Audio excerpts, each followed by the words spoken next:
Oh my goodness. It actually says your name on it too. I love it. Yeah, that's our check. Colin and Samir LLC. I'm going to keep this, okay? Yeah, that's a blank check. Joe can write whatever he wants on it. Another $4 million.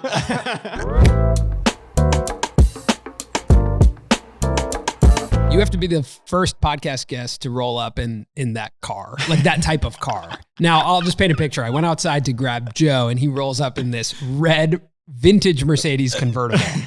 Which I think you've offered to let us use. Yeah, you I want to see it in a breakdown video. For sure. It would be awesome.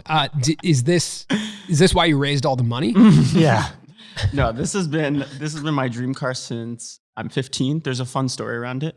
So I used to pass this car when I walked to school every day, and eventually I ran home one day. And I was like, I need this car. I think I was like 15, and I put a note under the car windshield that put I want to buy this car. Name your price, as if I had any money, and here's my email. And then I put it under the windshield. It's like a yellow piece of paper, and I expect this person to run out and sort of see who this is. I'm like, oh, I want to sell the car, and email me.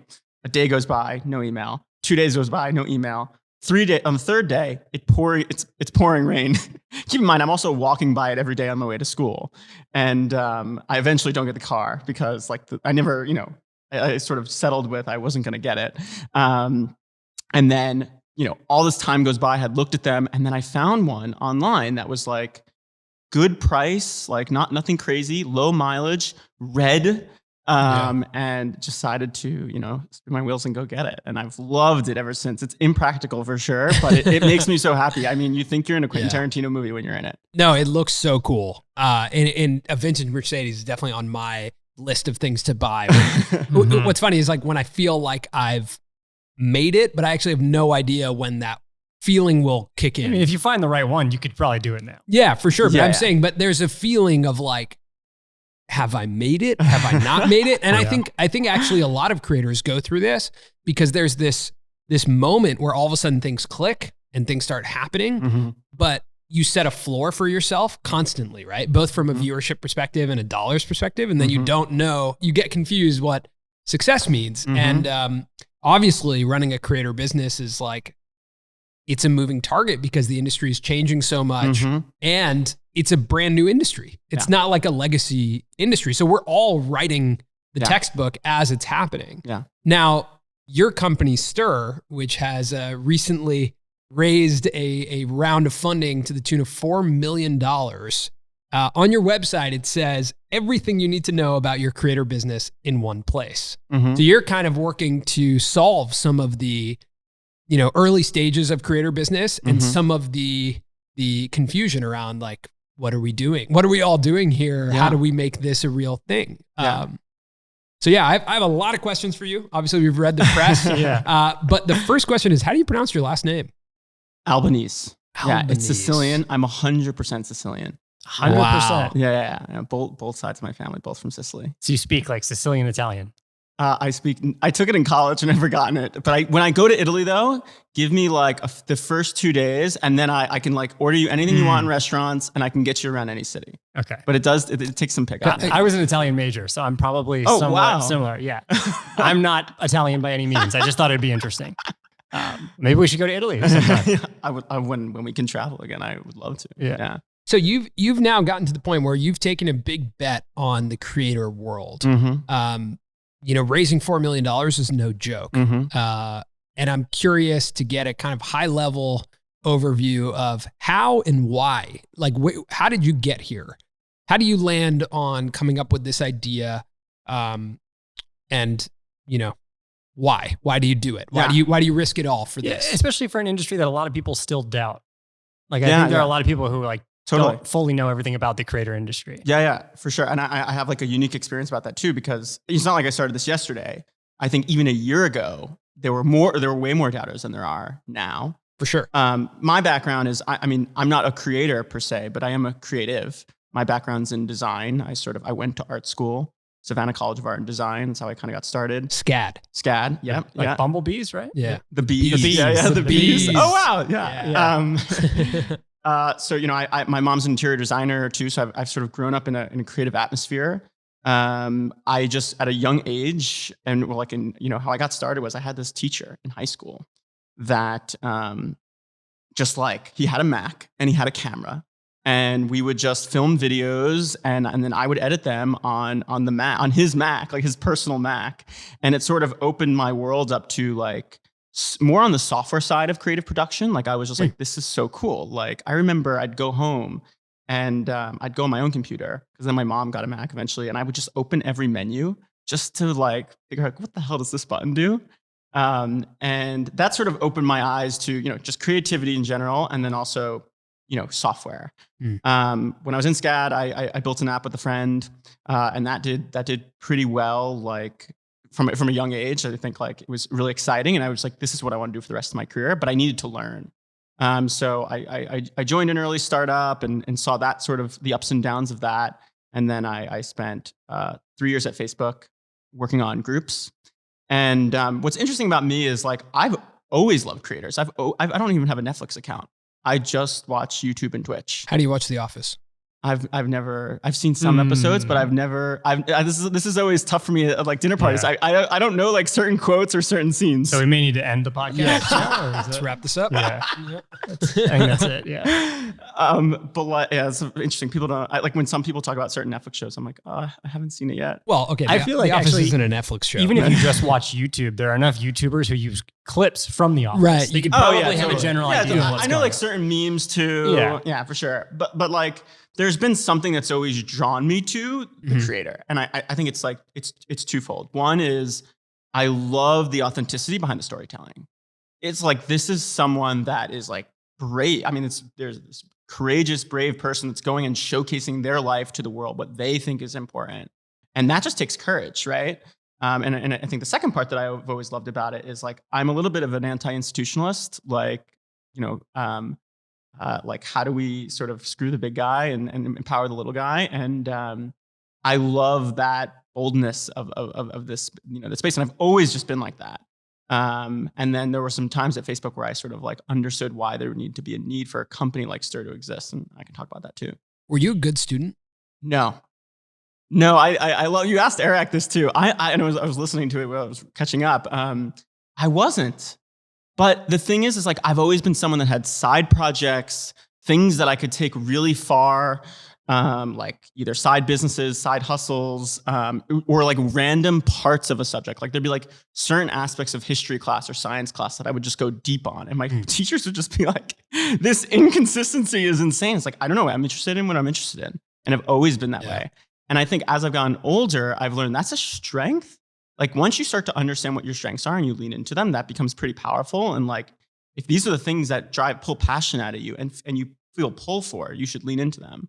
I ask that because obviously, we're not only interested, but are actively participating in like the modern way of education with the courses that we've been developing. And I find it interesting, people who create things and are able to create things at big scales and think outside the box, typically, aren't amazing students. And I just find that to be an interesting trait that's, there's some consistency to it. And so that's why I like asking the question. And I also think it's nice to be able to relate if you're listening to this and maybe you're in high school and you're struggling with, being able to pay attention in school. Just that, obviously school, I went through both high school and college. I loved both of them. I thought they were super important, but I did struggle in the classroom. And I think that it was easy to get down on yourself and be like, oh, okay, well then I can't do anything if I can't do this. But you start to realize today there's all these like specialized ways of learning. And like what you're mentioning is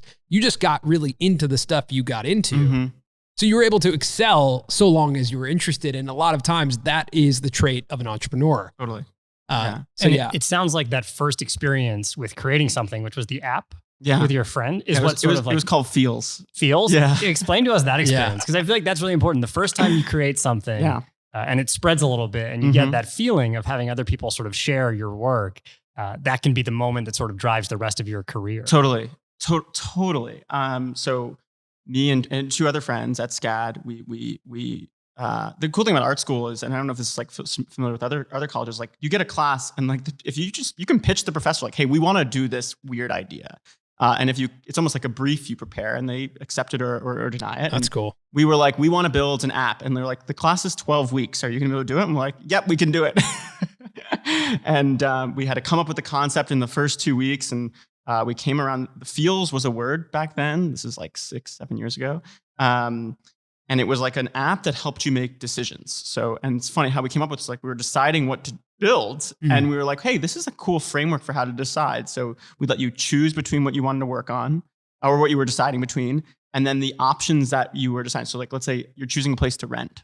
You're like, the walk to work is important to me. The appliances are important to me. The cost of living is important to me. And then using your thumb on a sliding scale, you'd give your feel on that particular option. Wow. And then we would spit out what you should choose.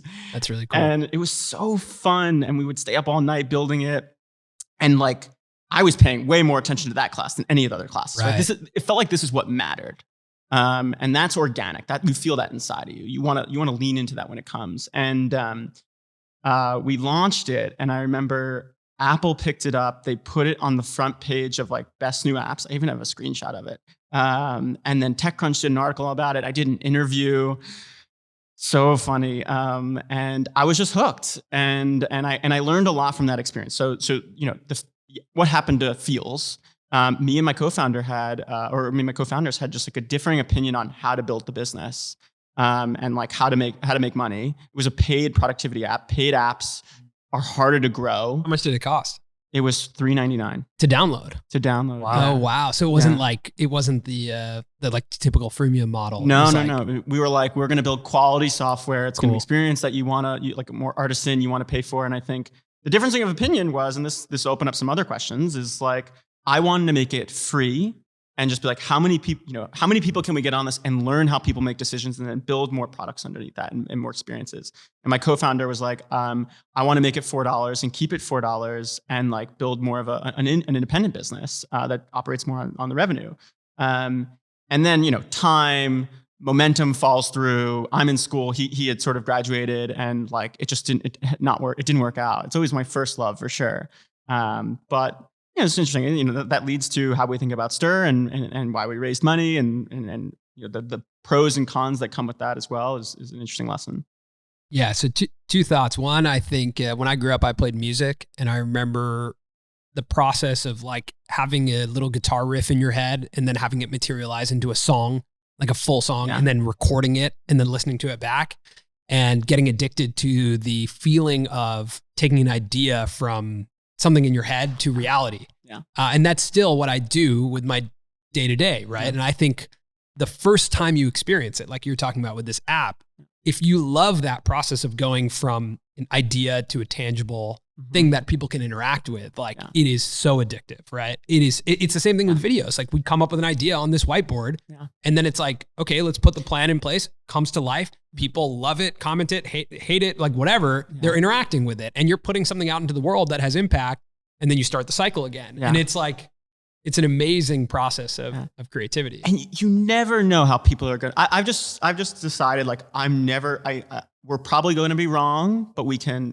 like fix it and adjust it to make it right. Yeah. But like, you never know what the response is going to be to what you build. That sort of surprise, like I've built things that I thought are going to be great. They don't do well. I've built things that I'm like, who knows? And they crush it, or people love it. I'm hooked on that feeling. It's like the unknown, like no matter how many times you do it, how smart you think you are, people will surprise you. Yeah. And I love that feeling so much. Yeah. That response. I mean, that's absolutely what it's like to be a YouTube creator. Right. Yeah. You're just going and putting out so many different things and failing, getting some wins here, failing, reiterating. And like, that's what you kind of have to love is like pressing publish. That didn't go well. Let me figure out what happened. Yeah. Changing it up. Mm-hmm. I'm always blown away by just how impressive creators are to me. I mean, like there's the output that is creative production, but you're required to be like the CEO, the COO, the CFO, the chief, the chief strategy officer, chief marketing officer. Like it's crazy. And I always hate there's like a refrain that maybe like there's this stigma that creative people are not business savvy, which is insanity to me. Yeah. Like it's insanity to me. Like I've always looked at design as being my tool to build businesses and products for people. And I think I look at creators that way as well. It's like creative production is like how they provide for their families, how they build a livelihood, how they sort of, build their dream. It always annoyed me when people would say that. Well, I think also that business is the thing that I love about business and the business that we're in, but business in general is like storytelling, relationships, and there's a lot of creativity that's involved. There's an art form to being good in business. And it's not just being able to manage a P&L. It's like actually being able to be creative, connect with people, and storytell. Like when you're pitching investors, you're storytelling the same way that we are when we're making a video. Like to be able to say something, provide someone a deck, and then have them write you a check. And to do that to the amount of $4 million is incredibly challenging. And it's a storytelling task that is at the highest level. And so that's what I think is really fun about it. And that's why I do think that a lot of creators make really good business people. But I think that at times some creators, and it's funny, this leads into Stir, get really overwhelmed by the money part because numbers, sometimes people's brains don't operate with numbers and spreadsheets and how things work. Sometimes too, it's like a time and bandwidth thing, like creativity and like making an edit or a video, the production side of it can take so many hours that like by the time you get down to it, you probably also need a lot of hours in the day to look at the numbers and plan and manage all of that. Context shifting is so challenging, right? Like that you're using literally two different parts of your brain, and the business needs just as much of the left as it needs from the right. And that's just a really hard task for anyone. The way that we look at like business tools for creators is like we try and humanize them as much as possible. Like I don't think we compete with like, let's say we do something in payments or something like I don't think we compete with like sending a wire from your bank account. I view it like, how do we have the most like Cash App like experience or Venmo? Like, cause you make it like as much as people-based as possible is how we think of like product design. And you just have to understand the community and how the community interacts with each other. Like I find it amazing that a lot of creatives that we work with, a lot of times don't know how to send an invoice. Right. When you're hiring someone who's a creator or creative, they don't really know what that looks and feels like, or, what is net 30? What are these terms? How does this all work? So I do think it's probably, I want to ask you about your time at Facebook. I want to talk about how you got into Stir, which is an interesting story. So why don't we get to like, obviously you're at Facebook and you're at arguably one of the most coveted jobs. Working at Facebook has to be one of the most coveted jobs in the world, right? I mean, especially in tech. Yeah. Back then it was my dream job. Or Google. For sure. It was my dream job. It was 2015. I was a designer. I felt like at that time, the best designers that I wanted to work with and learn from. Wait, what year is this? 2015? 2015. Got it. That's when I started. Yeah. When did you watch The Social Network? I was in high school when it came out. I haven't seen it since. I think I've seen it like once or twice over the years. Got it. That's so funny. Yeah. I just think it's like any person who was working in media. The funniest thing is like when we started our business, it was first business was in 2010. And like anything you were doing that had to do with like social media was like, in my mind, I was living out The Social Network, right? I was like, everything was so inspired by that movie. But yeah, being at Facebook, I mean, not only, from a job perspective, is it fantastic, but lifestyle perspective, it's like, from what I understand from my friends who worked at Facebook, some of the perks are pretty significant. And obviously to try and retain you and keep you there, but it's probably inevitable a bit for a lot of the top people at Facebook to want to go off and start their own projects. Totally. And I have a lot of friends that have stayed and have done really well. And like, what was the best perk? The best perk? I mean, the people are the best perk for sure. That's a good answer. I know that's probably cliche. That's a political answer, and I like it. It taught me well.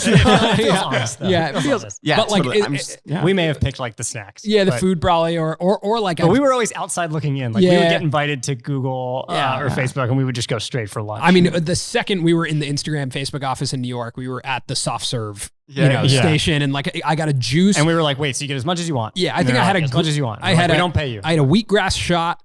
I had a milkshake and I had a soft serve within 3 minutes of walking in. And I was like, where's the burritos? Basically, like we leave with a stomachache every time we go to a major tech company. I mean, I think when I probably first got there, I was like, this is amazing. That stuff sort of, it loses its effect pretty quickly. I'm also not, I mean, I know I have the red Mercedes outside, but I'm not too much of a flashy guy. The perks don't, you're giving me that look. Yeah, it pulls up in a red convertible. I think the other thing that I found to be the most appealing, this is not a perk, but like the value is like, we were just talking about later, you build something and then people use it. Yeah. There is no company besides maybe Google, right, that you put something in the world and a billion people use it, a billion plus people use it. Yeah, that's crazy. That's crazy. Yeah, that's great. And the other thing I liked about Facebook is it is definitely like a meritocracy, like good ideas win. And you know, there's a discussion, external discussion around like Facebook copies or whatever. I'm not going to get into that, but I felt like there were things I did there that like, I literally came up with the idea for, I built out mocks. I like found an engineering team to work on it with me and we shipped it. And it was like stuff I was really proud of. Like what stuff? I built this feature called live location. So this is the way I also think about solving problems is like I see, and all of the stuff that we've done at Stir has been something I've seen someone say. I spent the first 6 months of Stir's lifetime just doing research. But the time at Facebook was, you know, someone says like, I'm on my way, right? And it's like, well, okay, there's like this mini problem. It's like, okay, where the hell are you? I don't want to share my location with you for all day or whatever. And like, you have to go through Find My Friends or whatever. I was working on Messenger. I was like, there should just be a button that's like the I'm on my way button. I click the button. It shares my location with you until I get to you. It was a feature we launched called Live Location that I was always really proud of. I like literally did the mocks for it and pushed it through, and that's cool. It was fun. Yeah. So at what point at Facebook do you become aware of creators? Do you start working with creators? Yeah. So I worked on Facebook groups for a little bit. And it was just like groups became a big priority at the company. And I just was in the right place at the right time. So it's like, oh, wow, I'm already working on groups. So you start to work with all these more senior people. And it's truly like it was a good position to be in for someone so early in their career. And we were doing a research session with some Facebook group admins. And a research session is Facebook as you bring this sort of like, you know, you bring this person onto campus. And again, it's Disney World. It's a little overwhelming too. And you need to calm this person down or just, you know, get them comfortable. And, you know, what do you do? Just drop some Facebook CBD in their mouth? How do you do that? We grow it on campus too. Yeah. So my job was to go, you know, get this particular, there's a single mom. She ran a Facebook group called Moms in the Bay Area. It had like 30,000 members at the time. And, you know, I'm making casual conversation, sort of like, you know, get to know this person a little bit better. And the conversation starts to lead about the group. And I'm like, oh, when did you start it? Oh, cool. How long have you been running it? And then I ask like, how much of your time during the week do you work on this?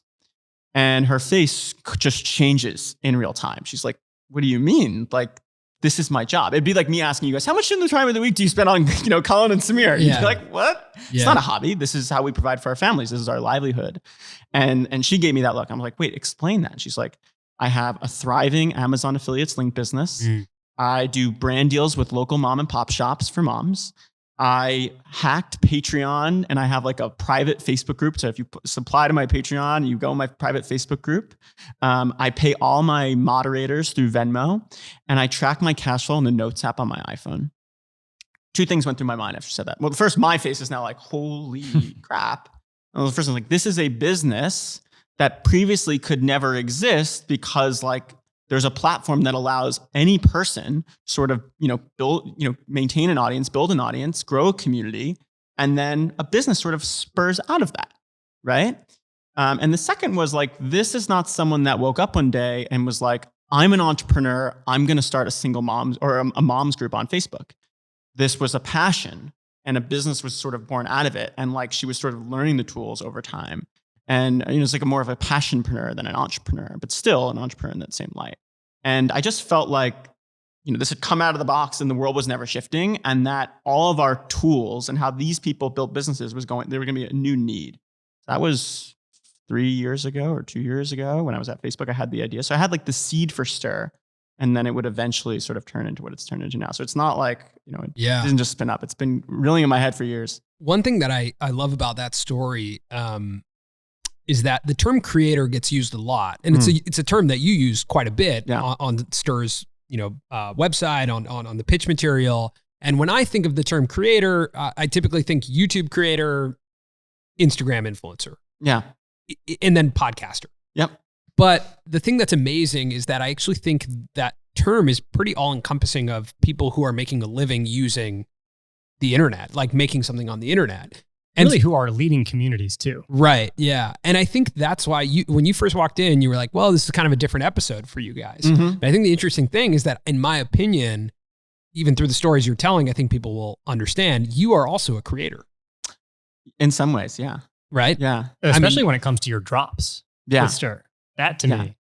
Yeah, that screams creator. Yeah, we became creators. The company became a creator. But even Stir itself, like creating a platform like that for a community like us to use, you're a creator. You've made something that we're all going to interact with, right? And so it's the same way that when we make platforms or anything, it's like we're all doing the same thing. Yeah. It's just we use video, you use software. Yeah. Like it's just different ways to aggregate groups of people who all rally around one thing and then use the product and interact with each other. It's like, I think we feel like that now a little bit, but it definitely took a journey to get there. Like, so I left my job October 1st, 2019. So that's, a year ago. We're here in like in November. And I was like, okay, I just left my job and I have, I'm doing freelance work to support myself.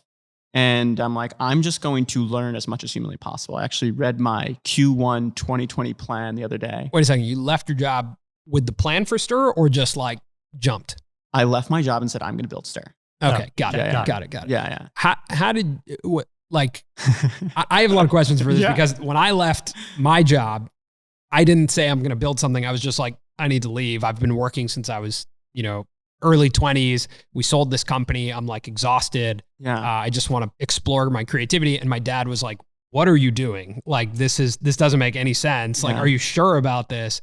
Did you have any of that pushback from either peers or parents of like, you sure you want to leave this job at Facebook? Like Oh, for sure. My parents, I think the fundraise announcement was like the first moment where my parents thought I was a little less crazy. I think you have to have crazy conviction. Conviction is your best asset, and like people will think you're crazy, but slowly you will prove yourself to be less and less crazy as more people sort of understand what you're doing. I took a weekend in between jobs. It was like left my job on a Friday and started Stir on a Monday. So what is Stir? Let's hear it from you. At least at that point, what did you think Stir was? What were you leaving Facebook to do? What's the mission? Yeah, so the company is really based on a thesis. I also didn't want to say, this is what Stir is going to look like. I'm going to go build it. I was like, I need to go learn what it needs to be. Like, it's based on a thesis that is like the world's changing. People can now become businesses because of these platforms. So they're going to need a whole different tool set. But let me go learn. Let me learn a history of the space. So I went and talked to creators that used to be big and then have stopped doing it. Why did they churn? I wanted to learn more about burnout. I did a whole thing on MCNs. I wanted to learn what the hell I didn't even know what the hell an MCN was. I wanted to learn about the platforms and their business models, how they change. And then so first was history. Second was just like, what is the current state of problems? Like, how are people sort of operating today? And then last was like, what is, based on what I have on history and current state, where do I think the world should go? So it was very much like, Stir is going to exist in some form. Let me go figure out what the pieces are, but be a student. I didn't work in this space before. Like, sure, I worked at Facebook and I worked with Facebook group admins and stuff. And I've watched tons of YouTube and Twitch, but that doesn't mean I'm an expert. I never want to be claimed to be an expert. I always want to be a student. But let me go learn from the folks that are in it and build those relationships with them. All of our, and I feel like I'm getting around here, but like all of our customers in our beta, I'm very close with them. I've known them for 6 or 7 months now, right? I text them every day. I help them with problems outside that Stir would never really solve, but I just care and I want to learn more. I got a text from you on my wedding day. Yeah. On your wedding day? Yeah, it wasn't about my wedding day, but it was. Forgive me. It was about us signing up for the pre-subscribe. Oh my goodness! I'm so embarrassed. But yeah, that's if you get in contact with Joe, he's going to text you all the time. That's basically the long and the short. Yeah. I have some funny stories. I mean, I don't want to call anyone out, but like I helped one creator get $17,000 back from a mechanic that ripped them off. I've helped another creator do their taxes. I've given another creator access to our lawyers. It's like exclusive stir drops. No, it's one-on-one. For me, for me, it's like, we're still in the learning phase, right? Yeah. We have an idea of what should exist, but like, I want to learn. And how do you learn? You get close to them and you understand their problems. The interesting thing is our mutual friend, Zach Hanaravar from One Day Entertainment, when he told me about Stir, the way he pitched it to me, and the way I think it'll be really easy to understand for people is, he was like, it's kind of like QuickBooks for creators. Mm-hmm. And I don't know if you guys like that as a term, but I thought that was one of the quickest ways for me to understand something of like, oh, okay, I get it. It's a way for me to organize my finances. Now, once we had a call and I got to see what it looked like, that's when my excitement level went up, because I was like, oh, he's actually custom building this for how we operate. And that made it very digestible, very tangible, and very obvious to me that you had spent time with creators and with the creator community, because there's things in your toolkit and in the platform that are only relevant to people like us. Yeah. And that, I think, is, the difference of when I log into, we use QuickBooks. When I log into QuickBooks, like any business is operated through QuickBooks. It's just simple. It's base level.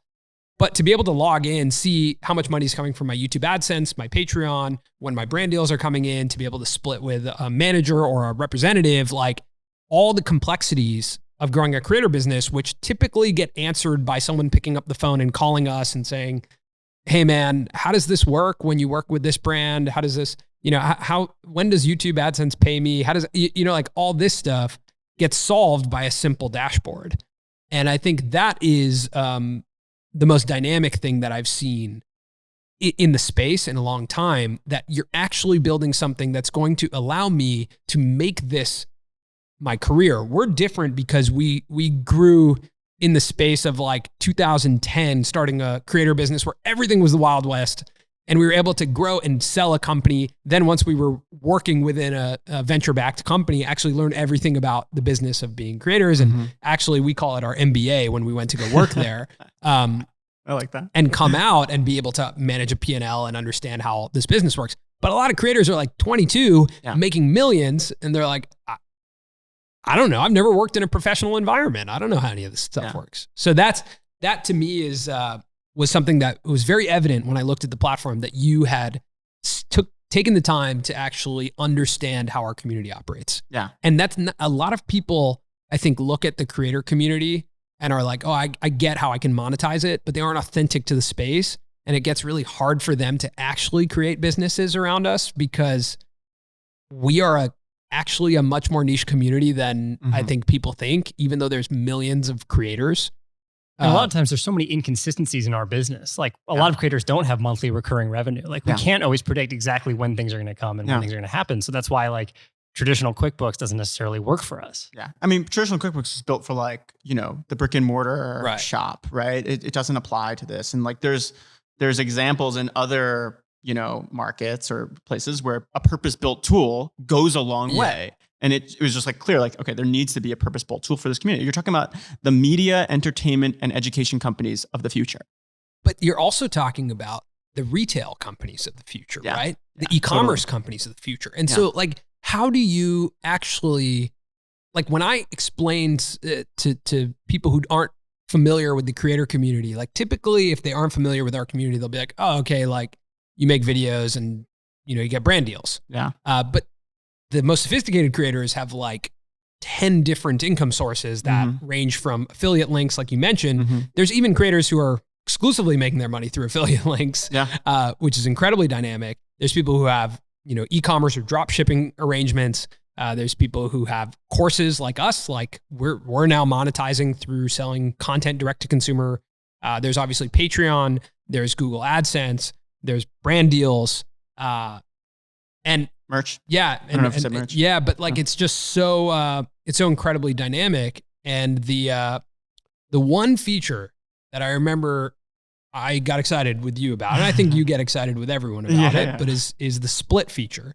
Because I thought it mirrored music and hip hop in a way that it sparked my mind in a way that I hadn't been sparked before. So do you want to explain splits? And then I can tell you my hip hop reference and why I think it works. Yeah. So, I mean, it's, you learn this from the history part. I mean, I glossed over it earlier. Like, you have to learn, I think if you're building in any space, you got to learn, how did it get here?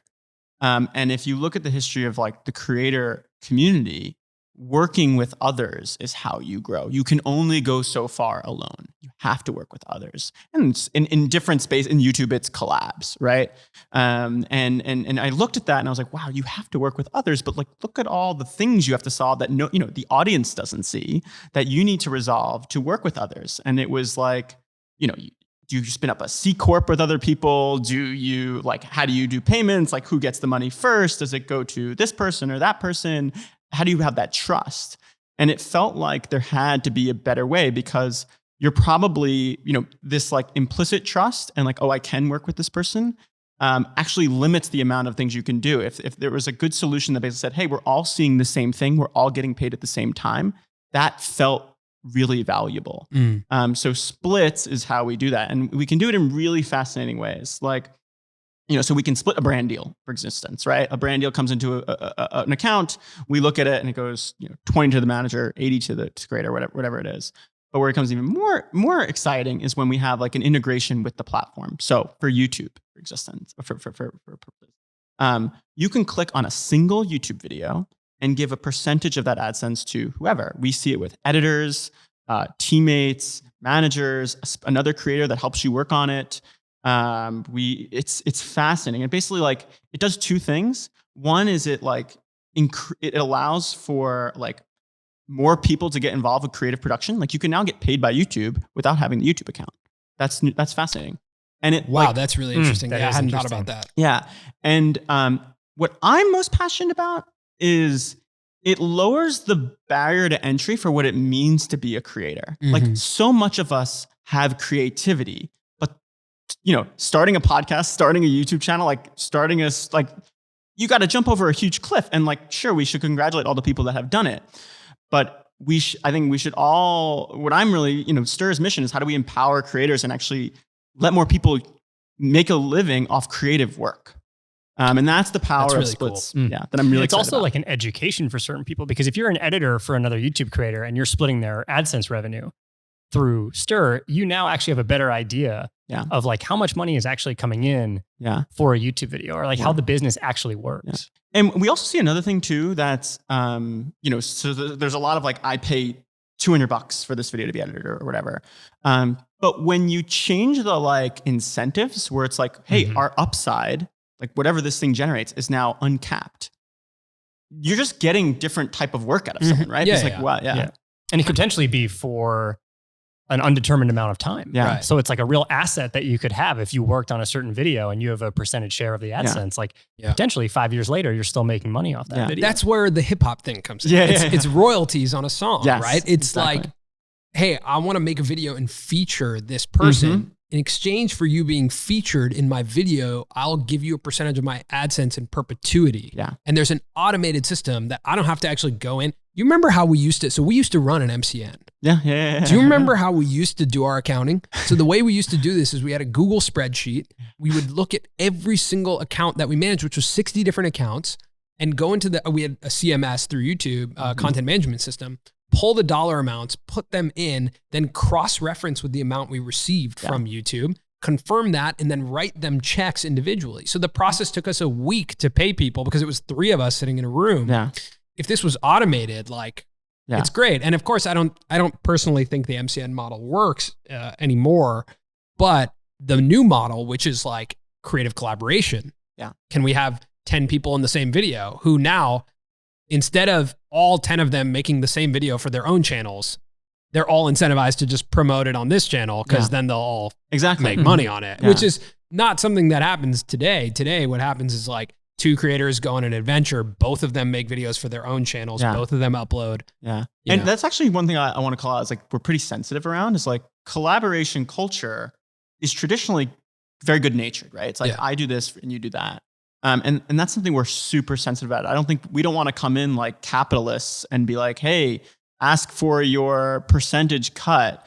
The story we try and tell, and like honestly, what we're working on like the beta with folks is, this is just like you're getting better creative work out of this, and the possibilities are now larger, and like you're just incorporating more people and giving them this sort of shared upside. Now, of course, there's an empowerment element here, but I do think so. I do think that part of your mission is to support the kind of like capitalist side of creativity.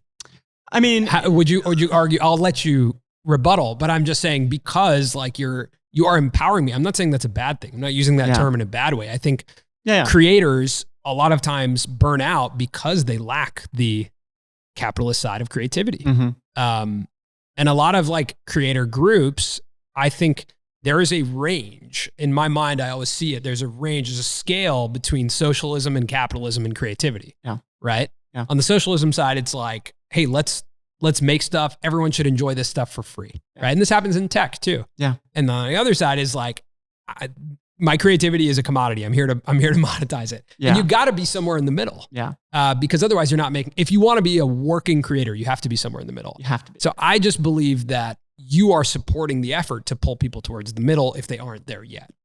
Yeah, I think that's a great point, and eloquently explained too. I view our responsibility to like, there's this talk in tech business. It's like there's the top, the bottom, and the midtail. And like my goal, and I think our responsibility at Stir, is to grow that midtail as much as possible. And that's going to require, we can't put it all on our shoulders. It's going to require the tech platforms to change and innovate. It's going to require new players. It's going to require what our audiences expect from, like, in the US, audiences are so used to ad-supported content, right? Not paying directly. That's different in different markets. And like that, I think that needs to change as well. But that's how I view our goal, is like, how do we expand it? And here's some of the ways that we do it. We provide these tools. Yeah.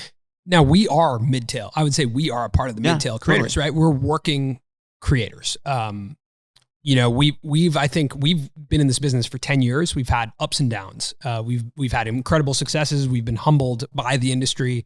And now today, I think we found ourselves in a really good spot of being working creators and being like, oh, we can make a comfortable living and a good living doing the thing we like to do. Now, I'm not out here buying vintage Mercedes, not yet. I'm kidding. I would say though, but I think, go ahead. We're also a part of we're also invested in growing the midtail creator, working creator. Like that's the content that we make. That's what we talk about. Totally. And that's what we want to see more of. Yeah. That's what, a lot of our mission is empowering people to become working creators. Between the courses we're making about storytelling to a lot of our efforts on our channel are educational about the opportunity that exists and how people are becoming working creators. Yeah, I mean, I love the channel. I love you guys. I love the channel. So, but what I'm saying that's why I'm here. Yeah, that's exactly why I'm here. What I'm saying is that we're invested in the that midtail. You're invested in it, but you've also convinced people to invest their dollars in this mission. Talk to us about raising $4 million for this venture. That's a large sum of money. You also got buy-in from serious players, it's not just random people who put their money down to believe in you and this idea. Why do you think you were able to do that? Why do you think people invested in Stir?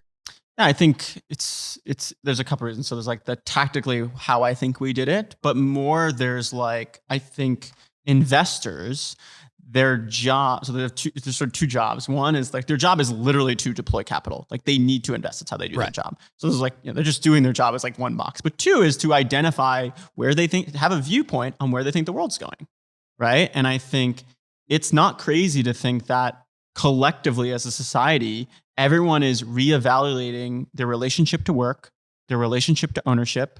Especially with COVID has sort of accelerated this, where it's like, now I work from home and I don't, I don't have a commute anymore. Like, what's my, is this what I want to do? And I think younger generations too, like, is Gen Z going to get like a bunch of corporate jobs? Like, I don't think so, right? Look at drop shipping. Like look at teenagers that are spinning up Instagram accounts. It's like the economy is just changing, and how people think about what a business actually is, that definition is changing.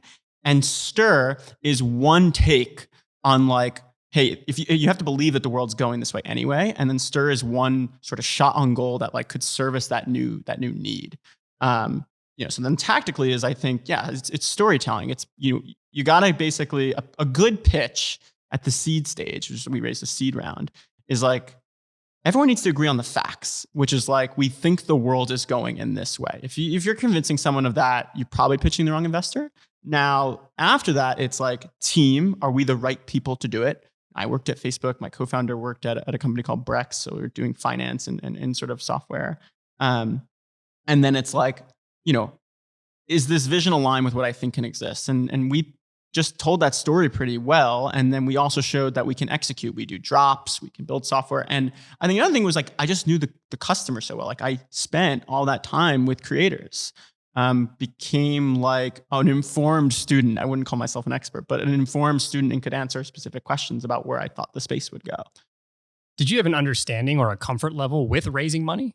Just because it's like it is a big risk, and it's something that obviously not a lot of people will do. Not at all. I'm a big proponent of imposter syndrome. I had no idea what I was doing. No idea. And I think I leaned into two things.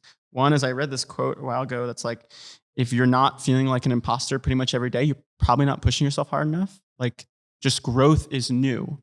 And you just need to feel normal around new. And the second is, and this is like advice I like to give people, is lean into the fact that you're new and you're learning this and you're going through this first time. Lean into your authenticity. People can you curse on this podcast? Please. People can, read bullshit. Whoa, right? dude. Hey, what, are you trying to demonetize us? No, I'm just kidding. Sometimes we feel like we're not edgy enough. So it's we're good too family friendly. We're too family friendly. I mean, that's why Colin has this black beanie. Yeah, we're trying to like bring a little edge. Adds to a little what's going edge on to the here. podcast. Yeah, for those of you who are listening, head to the YouTube channel so you can see Colin's black beanie that I just referenced. A few more curses in there. Trying to get a little more aggressive. Yeah, you're Sicilian. Isn't that kind of like a? I've kept it toned down. You really toned it down. Like, all right. Anyhow. People can read through bullshit, and authenticity really shines. So like, if you don't know the answer to a question, like I would just say, I don't know. Like, can you tell me what you think what would be best here? And that goes much further than trying to hide it. And funny, interesting thing about like our fundraising process was this is the benefit of not knowing. So most fundraising rounds in tech are like, you set up all these meetings with all these firms, you send, you share your pitch deck, you pitch them, you meet a partner, and then maybe they invest. I was like, I don't want to do that. I want to find the right person. I want to be totally relationship based, and we will figure out the terms later. And that's what I did. I just talked to people, asked them about their background, talked to them about and it was also an interesting time. So COVID had the shelter in place had just happened. So I think everyone was feeling a little bit more, we were seeing a rawer version of each other. Yeah. So I had that benefit. And I remember being pretty scared at the time. I remember, are companies even going to be funded during COVID? Like, who knows? Like the economy was like all these tough questions. And I built the relationships, and then it was just, we came to a decision around like what an investment would look like. And that turned into $4 million. But it was I think you just lean into things that make you you. And for me, it's relationships and authenticity. I think you'd have to imagine the pandemic actually helped you, because people being at home, I mean, I don't know if it's considered inflated of like how much viewership and how these creator businesses are growing. But I would say most creators I've talked to, including ourselves, have had their best year. Interesting. Primarily because advertising has moved from television. Yeah. There's no television programming getting made. Yeah. Consumption has gone through the roof because people are at home. And as has purchasing, at least for the moment. Yeah.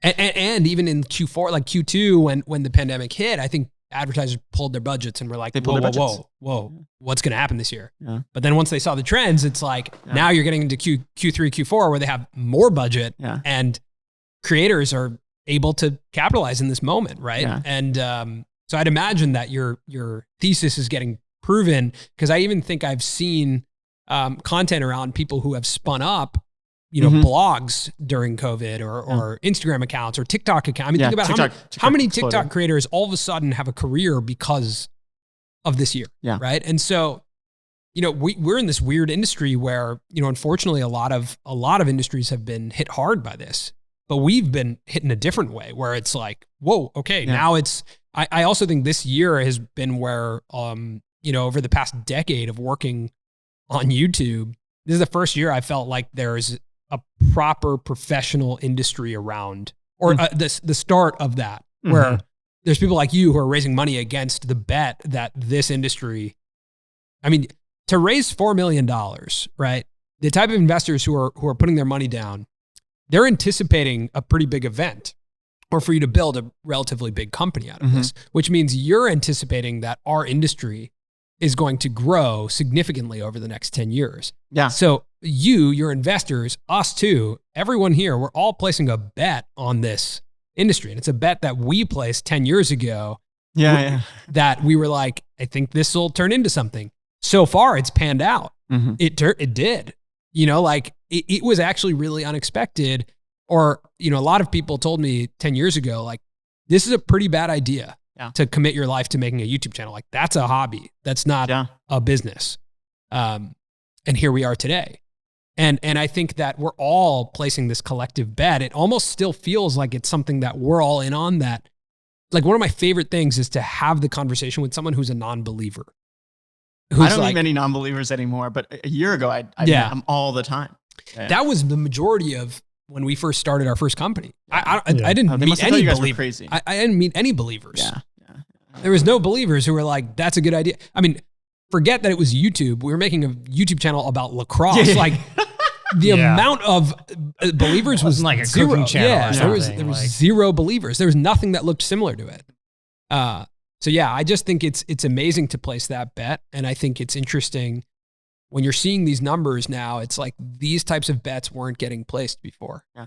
You had mentioned like COVID actually, funny enough, because when we started, so it was just me at the time when I started fundraising. I remember two different things happening. It's like, felt like the fundraising conversations were going well, but on the like product side, when I would speak to creators, CPMs were down. Yeah. Brands weren't paying. They were like, hey, we need 90 days. We're going to move our 30-day net 30 to net 90. I remember there were like a bunch, we work with some of the creator houses, and like brands that were going to sponsor those houses just pulled out completely. No one knew. That just reminded me. I want you to finish. But I saw a tweet from the Sway Boys about you. Are you in with the Sway Boys? Josh, Bryce, and Griffin are investors in Stir. So you're honorary Sway. Have you worked out at their gym? The iconic Hollywood outdoor. Social distancing requirements would permit that I don't go over. We've only met over Zoom, and we have a fun text thread together. Yeah. Wow. Yeah. Incredible. They sent me their energy drink. It came to my office. Like they sent me like so much of it, and I've put it in our. I think we have it in the office. We have it. Nice. Yeah. But unfortunately, the Sway Boys didn't send it to us. We had to purchase it. We bought it. Yeah. Oh, guys. Come on. Sway, guys. Josh, Griffin, Bryce, come on. They will. Oh, you're going to send them.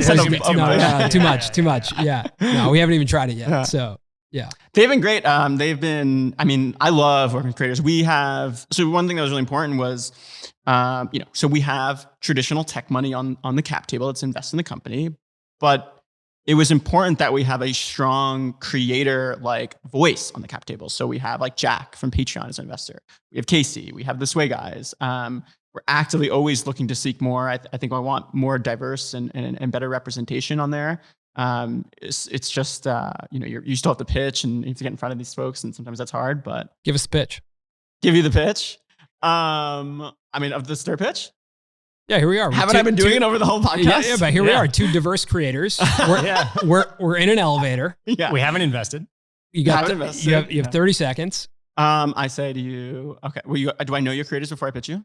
Yeah, you're a fan. Yeah. Oh, I'm a fan. You are a fan, are you not? I am a fan. Yeah. I was going to say, let's say your name's Joe. Yeah. I'm like, guys, whatever you're using QuickBooks right now, that's trash. That's not purpose built for you. You need a tool that helps you run your creator business on top of it. You need a better way to work with others. You need a better way to organize all your stuff. You can't give them the keys to the castle. You want to share payments and analytics with them. We are the perfect tool for you. It's called Stir. Here, I'll give you my number. Let's text. I'll help you out with other parts of your business. Let's grow together. is it expensive? How much does like, how do you make money? So our QuickBooks Mint-like product is free. It's free forever. To us, that's a mission-based product, right? Like we're going to be the place, if we're going to we want to grow the midtail and help creators run great businesses, then our core product needs to serve the masses. We make money on the splits, and we only make money when you make money, when you do a split.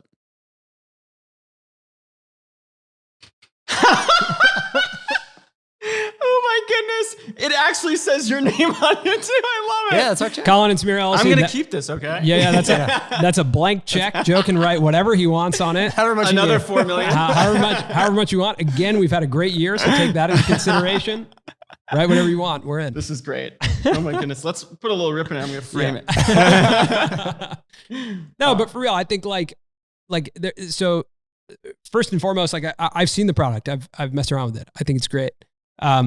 I do think that there's a bit of the new wave of people who are developing tools and businesses for creators. At times, I think people treat creators like startups and like tech startups, when the reality is creators are actually this weird mix of talent, production studio, network, and a tech startup. Yeah. So it's not necessarily one size fits all. But I think you've found a place where there is that solution that, because there's a comp with QuickBooks, where QuickBooks is one size fits all, where you've found the closest thing to a one size fits all for creators, because we all have to manage our money. And we all get lost in all these different ways we make money and the complexities of where our dollars are coming in. So I do believe in what you're doing a lot. And I think it's, I think to level up with it, like what you've done with the drops is really dynamic and very authentic to our space. And so, for me, when I take a look at it, like if I'm looking at this project and if I'm receiving that pitch, I think the thing that sells me is you. And that's typical, right? In investment, is that you've committed yourself to understanding the space, because there's this level of understanding at an early stage where it's like, you have this thesis, your job is to prove it. And if there's turns in the road, if there's places where it's where you're proven wrong, you have to believe in the person to then find a new path, right? And so at such an early stage, I think if you're committed to the creator community, which I think you are, then I think all the investment makes sense, right? Because it's like, no matter what, you're going to build the right tool for us and for this community that I've committed my entire working life to, and I will commit the rest of my working life to this community. So blank check is a joke. We'd like it back. Yeah. But we will write on that check if your round is still open. I mean, we could take that off the recorder. I'll just say, thank you for saying that. That is very, I'm grateful for you to say that, because we really do try so hard. And one thing I say internally is we're just relentlessly mission driven, almost crazy. I hope other startups are like this, but I live and breathe. This is my life's work. That's what I'm building. Right. There is no short-term quick it and flip it. This is decade plus at a minimum of what I want to work on. And it does feel, and I want this, and I encourage our team to think like this, is we're building this with creators. We are their partners. They are not our customers. They are not our users. They are our partners. That's why we have them on the cap table. That's why we work so closely with them. That's why I text them on their wedding day. But that is genuinely how I think about it. And that is how, the vision for the company is big. It's bigger than just QuickBooks, right? Right. We feel we're trying to build something that feels category defining. And in my, I will go home happy at the end of the day if I change how people provide for their families. That is so important to me at the end of the day. And to do that in a way that allows for creative expression it's my life's work, and it's all I want to do. And I also get to do it with fun people too. That's what keeps you up at night about this project? I did see that you tweeted the other day that you were drinking coffee after midnight. I was. Right. Yeah. Is it the coffee that keeps you up? I was like, is this guy okay? Yeah. No. Is that the Sicilian in you that you like? My brother traveled to Italy. Yeah. Came back, drinks espresso at night. Yeah. now. Caffeine does not hit Sicilians the way it hits other people. Yeah, espresso I all the time. cannot. I cannot. After 2 p.m., that's a wrap. Oh no, I can have espresso after dinner and go to bed at a normal time. That night in particular, I was working and like we needed to get this thing done by a certain time, and we do sort of work pretty crazy, and we feel like time is running. Like we need to get this first and sort of like I just feel like it's going to be a very competitive space. What keeps me up at night? I think there's a few things. One is there's an introspective part of it. It's like, this is all new for me. I managed an intern before this. That's like the most management experience I have. I just had to become, we have a team of 5 people now. Like they have kids, they have livelihoods. Right. I have to be perfect. Like, how do I get better there? 2 is one thing is like we sell trust in a way, right? Like we move money around. Like if I screw that up, our customers have our SMBs with consumer expectations and a megaphone.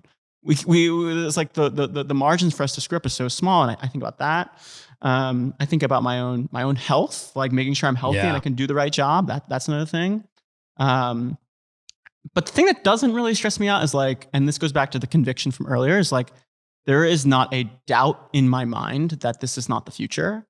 And there are moments in your career, a few moments where you feel like you're a little bit ahead of everyone on like something.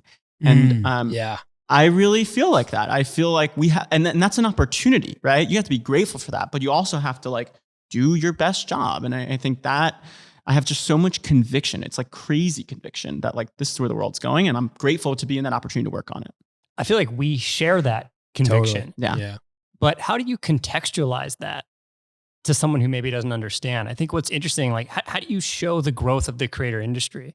Because of course, like you can tell someone, there are this many Instagram accounts that are above, 20,000 or something like that. Yeah. This many YouTube channels that are above 15,000 subscribers, but not everyone is necessarily running a business. Like, you know what I mean? How do you have the conviction in, and sort of showcase the growth from a business perspective? Yeah. So like one thing, and this is the benefit of being so early, is like I never, because my co-founder Kushal, if my co-founder Kushal is watching this, he'll laugh. Like there was one investor that wanted us to like do like a market analysis. I'm like this is the wrong investor for us. Yeah. Like this is just not like, if you want me to tell you how many Instagram accounts have over 50,000 followers and like that's the amount of Instagram accounts we can go after, you're clearly thinking too small and too now. Mm-hmm. I'm asking you to look 5 to 10 years in the future. And that is like, good venture investors will think like that, and good entrepreneurs think like that. It's not the business you're building for tomorrow. It's not the business you're building for today. It's the business you're building for tomorrow. And I think that's how we've sort of the approach that we've taken. I mean, that's really smart, because 10 years ago when we first started, first of all, the way brand deals work today and the way brand partnerships work today, we saw it, but almost no one else saw it. Also, the way that like now we can monetize this podcast through Anchor, right? Mm-hmm. With like, it's immediately you can start a podcast and monetize. Yeah. You could flip out a Patreon and audiences are willing to pay you. We could become professors. Like all of that, what you start to realize is just that these people, there's enough people wired like us who just want to use the internet to make things for other people that the platforms will react to that. And if they don't, we'll just make our own platform. So like, I completely agree with you. You said one thing that you're going to hear me say now in interviews because I thought it was really dynamic. I loved it. You said, we sell trust. Yeah. I think that is one of the best lines I've ever heard someone on our podcast say, because I actually think it's not just you, that's every business. And that's also creator businesses. You're selling trust to the advertiser when you're delivering on the concept that you said you were going to deliver at the time that you said you were going to deliver it, at the viewership level you said you were going to deliver. You're also selling trust to your audience, saying, I'm going to upload this amount of videos. I upload every Sunday. I'm here for you. I'm on the same mission. I'm consistent in my values. Like, the concept of selling trust is every business. And I think that's why I said, like, if it's about the person, because if I trust you, that's exactly what you just said. And I love that you're selling trust. It's super cool. I absolutely love that. And the second thing was talking about doing something that people don't understand. When we first started, we were running off of just purely my savings account, and I anticipated from stories I heard, and again watching The Social Network, I was like, it'll be a year before we make a couple $1 million. Completely incorrect. We're 3 years in, completely out of money, and I'm pitching investors. And 3 years in, when I'm pitching an investor from, I'll call them out, Bain Capital, when I'm pitching them, and I just say that to for everyone to recognize, this is one of the biggest capital firms in the world. When I get on the phone to pitch him, we were doing sports content, so we were live streaming. And again, this is before live streaming is a thing. And I used the term right when I picked up the phone. He's like, all right, give me the pitch. Like, what are you guys doing? And I'm like, all right, so this is the first 60 seconds of my pitch, but I used the term, I was like, we broadcast live games. And he's like, hold on. I'm going to stop you. You just use the term broadcast. I checked out the link you sent me. What you're doing is not broadcast. I worked in broadcast. What you're doing is making home movies. And quite frankly, you're not that good at it. So I would find another hobby if I were you. I mean, that's not the sign of a good investor. So I remember being like, obviously conversation over, right? So I was like, thank you so much for your time, whatever, hung up the phone. And I remember sitting there and being like, okay, that was the moment where I was like, no one's going to help us. No one understands what we're doing. And I actually feel like we are on the forefront, like we're pioneers right now. Mm-hmm. And I was like, we're paving a path. And now looking back at that moment is so pivotal that we even have a print. It's actually in our storage. We're going to put it back out here, but that says you're making home movies. It's a really important thing to remember, to look at it on the wall. That's some good merch. Yeah. I would get that. Should put that on a shirt. Never thought about that. That's a great shirt. But to look at it every day and be like, yeah, so long as we're in that world where someone looks at us and is like, what the hell are you doing? Yeah. Then we're doing great. Yeah. Right. And I want to lead that into talking about your drops. Yeah. Because I think there's a lot of, again, if I have to sit and explain to my dad, there's this company called Stir. They're like an accounting software for our industry. And they release these weekly drops that are related to our industry. Don't make them any money. None. But are things like only tweets where you could you could pay money to access someone's tweets. Paid Twitter accounts. Why drops? Yeah. Explain that strategy. Explain yourself. Can I say the story of how we came up with them? I love this story. So there were two things sort of going on at the time. One was we were finding it hard to get a creator's attention. Like, we're two guys, my co-founder, that are like building this, financial software. I feel like creators get so many products sent into their email inbox. Like, it never felt like we could like cut through the noise. So that was the first thing. And we wanted to just learn faster. The second thing that happened was Mixer, which is Microsoft's Twitch competitor, had shut down. And the way that they shut down, they sort of haphazardly handled it. They was like, hey, we're shutting down, and our last day is going to be in 2 weeks. If you are a partner, meaning you make money on ads, you have to go reapply on Facebook for Facebook Gaming. And what streamer? Not many streamers are moving over to Facebook Gaming. They're all going to Twitch, and you have to start from scratch on Twitch. And they're like, I just spent, all these creators like, I just spent a year of my life, trying to get partner status to make some money, and now like the rug is pulled underneath me. And I saw this tweet, and I've messaged this guy that he started the entire Drops program is from this tweet. I saw this tweet, and it was screen caps of 4 streamers that were crying on stream because, the rug was just pulled from under them, and they had to like start from scratch somewhere. And I took this URL from that tweet, and I emailed our team. And I think good product building is highly emotional. It's creative, it's emotional, and it requires patience. And I sent that tweet to the team, and I said, I want us to keep these images like in our mind as we build, because like if we're successful and we help creators run great businesses, part of a great business is diversified. This should happen less. So keep these folks in your mind while you build. So I send that email to the team. There is no concept of drops applied to that. My co-founder emails me back like 5 minutes later. He goes, we should build something. I'm like, what do you want to build? Like, this seems like a distraction. He goes, I don't know, but I'm going to look at the API and find out. 2 hours later, he comes back and he's like, I want to build this thing called Goodbye Mixer, a tool that lets creators get a CSV of all the subscribers on their Mixer account. I'm like, who the hell's going to use that? He goes, I don't know, but I'm going to DM a few Mixer streamers on Twitter. I'm like, okay, I'll do it too. So we DM like 5 of them. They all say, yeah, I'd try it out. We build it that night. Literally, like we spun it up together in like the hackiest way possible. And we launched it on the Mixer subreddit the next day. 1,200 creators used it in the first day. We had this moment where we were like, we've now spent 4 months talking to like 40 creators. And then we just built a tool that 1,200 used in one day. That is just massively different, right? We were like, and also now we've given something to them. So when we ask them, when we want to call them on the phone and ask them about their business, like we've done something for them first. We're not like, hey, knocking on the door, hey, can you talk to me about your finances? It was more like, hey, remember that tool we built you, Mixer? We're building other tools. Can we learn more from you? And that strategy, so that was like, we were like really into that. And we're like, what else could we build? And then the next thing we built was, Donald Trump or President Trump is on Air Force One, says he's going to shut down TikTok. And we built this FYP.RIP that let you download all your TikToks in case it got shut down. And the drops have always been very mission driven, right? Like with the TikTok one, it was like a platform can literally be banned by a government and you don't own that content if it's not like locally stored. You don't have a copy of it, right? Mixers, like it can be shut down at any moment, and like you need to have a relationship with your audience.